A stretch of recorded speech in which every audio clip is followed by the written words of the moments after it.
Hey out there, legal warriors. Do you ever wonder what happens when someone gets into a car chase with the police? Do you know what type of criminal charge that might be, or what the defenses might be to that type of situation? If so, stay tuned because this is the video for you. My name is Attorney Lance Fryrear, and I'm a defense attorney in Linwood, Washington. My law firm's been defending people charged with crimes all throughout Washington state for more than 20 years, and I'm putting out these videos to help educate the public. So if you find this useful, please like and please subscribe. More people will get the help they need. I'm just going to jump right into it. What is the criminal charge if someone doesn't stop when a police officer wants them to stop? And the main criminal charge we look at here in Washington state is eluding a pursuing police vehicle. And in the business, police officers, defense attorneys, the courts, we call that felony eluding, even though that's not the title of the statute. That's what most people call it. And what is necessary for someone to be charged with felony eluding? Well, there's multiple things that must happen. First, a police officer that is in a vehicle that has lights and siren, they don't have to be on the top, but they have to be somewhere in the vehicle, has to signal someone to pull over for a traffic stop. And that officer also must be in uniform. So if the officer is not in uniform, or if the vehicle does not have lights and siren, by the terms of the statute itself, it is not felony eluding or eluding a pursuing police vehicle. What else must happen for someone to be guilty of that? So they have to be signaled to be pulled over, and that can be by siren, it can be by gesture, it can be by bullhorn, speaker on the police car. And then that driver, who is the suspect, has to fail to immediately stop. And while eluding the pursuing police vehicle, they have to drive recklessly. So that's a whole lot of things that the state has to show to successfully charge and convict someone with eluding a pursuing police vehicle.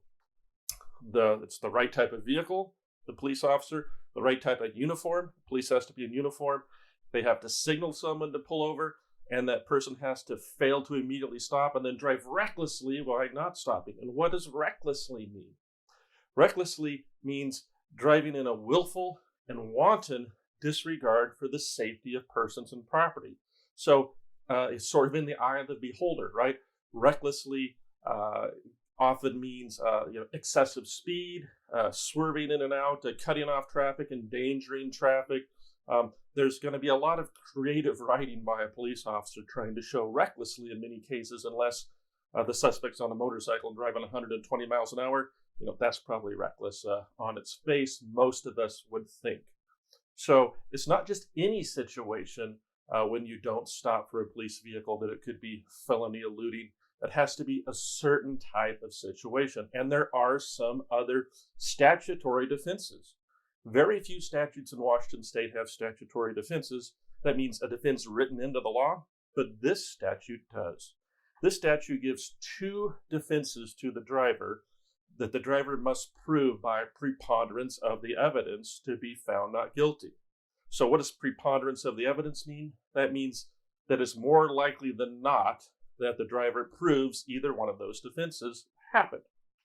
The first possible defense the driver must prove is that a reasonable person would not believe that they were signaled to stop, to pull over, right? So if the officer is just waving their hands or pointing at someone, that might not be reasonable for every person to believe that's the signal to get pulled over. Most of the time we would think lights and siren, wouldn't we? So that's one way the driver could say, hey, any reasonable person wouldn't believe that they were supposed to pull over in this situation. The second affirmative defense is that the driver could say, under all of the circumstances, it was reasonable for the driver to not pull over given the circumstances. Maybe there was nowhere to pull over, or maybe there was someone in the car threatening them, telling them not to pull over. Right? Maybe there was coercion. There's lots of different ways that could happen.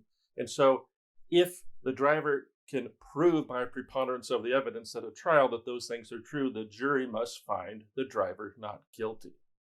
So how do you get found guilty of that? Well, again, the state has the burden to prove those other elements I talked about beyond a reasonable doubt, that there's no reasonable doubt about any of those elements. So that gets into how can we possibly defend, and how could a lawyer defend a felony eluding charge? And we see a lot of those over the 20 plus years in my office. And the main way that those can be defended are two ways you might guess. One is how can the state show that the driver knew there was a police vehicle behind them? Oftentimes we see this charge when someone might have had too much to drink, or it's that type of situation, and an officer pursues them, and this person never pulls over, but there might not be any evidence in the report that the driver really altered their behavior, their driving behavior. Heck, if they were drunk, they probably wouldn't notice as much, would they? So one way to defend these things besides the affirmative defenses is, hey, you can't prove that we ever even saw the signal or knew there was a signal to be pulled over. So that's one way to defend these cases. A second way that to defend this type of case would be that the driving wasn't reckless, right? Just because someone changes lanes or changes traffic or swerves around doesn't necessarily mean that's reckless, that it's willful and wanton disregard for safety of persons or property. Was there an accident? If not, maybe the driving wasn't that bad. Is speed alone enough for recklessness? Not always, right? What if you're going 80 and a 60, 85 and a 60? A lot of cars travel that fast, and that's not necessarily reckless.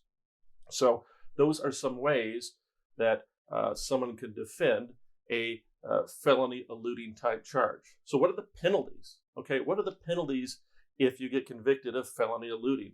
Well, it's a Class C felony, which means the maximum penalty is 5 years in jail.